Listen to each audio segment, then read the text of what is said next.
This week, we are going to review a series of financial formulas built directly into Excel.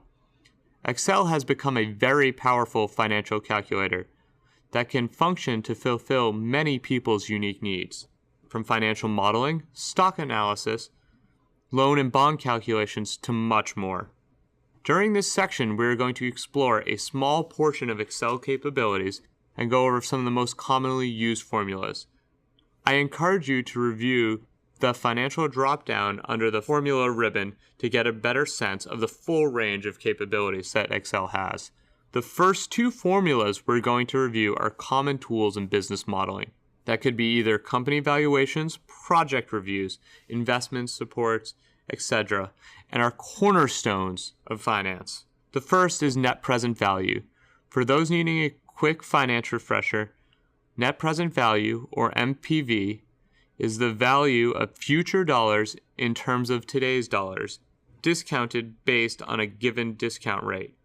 I very frequently see this used to value a series of cash flows beyond year one. The formula consists of two main parts, the discount rate and the selection of values to discount.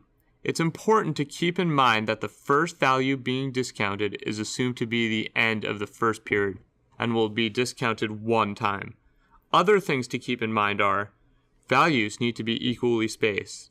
Values need to be input in the proper order. The first value will be discounted one time and the second value two times. You can have up to 254 values or periods. Positive cash flows will be positive numbers and negative cash flows will be negative. The second function we will review is IRR, or internal rate of return. This formula works to calculate the discount rate that would return an NPV of 0. Or in other terms, what is the highest discount rate that would still return a positive NPV? The formula consists of two portions. First, the series of values, and the second is a guess at what the interest rate will be. This is used to help speed up the calculation based on the iterative calculation methodology that Excel uses to come up with the discount rate. I tend to guess something with a mid-discount rate of around 5%.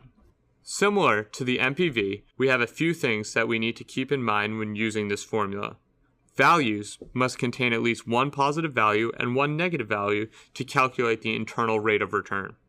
IRR can't be calculated when values become positive and then return negative. We will get a better feel when we use these calculations in practice. We will introduce the third and fourth formula when we are done working with NPV and IRR. For problem 1A, we're going to calculate the IRR of Fitcor's new super product. Let's look at the data given to us. We are given revenue and expense from 2017 to 2021 for a new product being launched. Using this information, we can glean the overall profit. During our work, we generally work with cash flows instead of accounting profit, but for this exercise, we are going to assume they are the same. Alright, let's return to the Working tab. First, let's open the Formulas ribbon using our keyboard shortcut, Alt, and then M for Finance Formulas. I would encourage you to review the rest of these on your own to get a sense of what formulas exist. For now, to avoid using the wizard, I'm going to hit Escape, and then just type equals NPV. The first value which is required will be the discount rate, which we are given in E11. Second, we will now select the profit from 2017 to 2021 found on the datasheet. If you notice, the first value is at the end of year 1, assuming the current year is 2016. If this was not the case and we had a value for 2016, we would not want to discount that cash flow and could simply add it on the end of the formula. However, since this is not the case, we can hit enter and get our answer of 46.49. Our first result assumes the given discount rate. However, I may be curious about other discount rates and how high my cost of capital or discount rate could be, still allowing this project to have a positive investment thesis.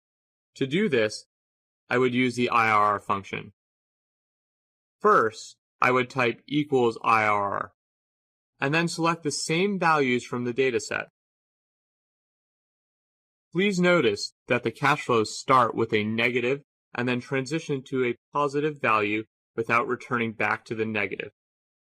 If, in 2020, the profit, for example, was negative 50, instead of 50, we would not be able to use this formula.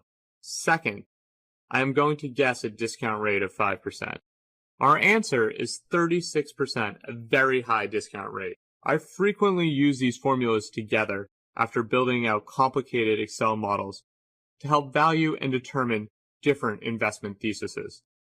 Now, why don't you give it a shot using Taxi Eats cash flow to better understand their investment thesis?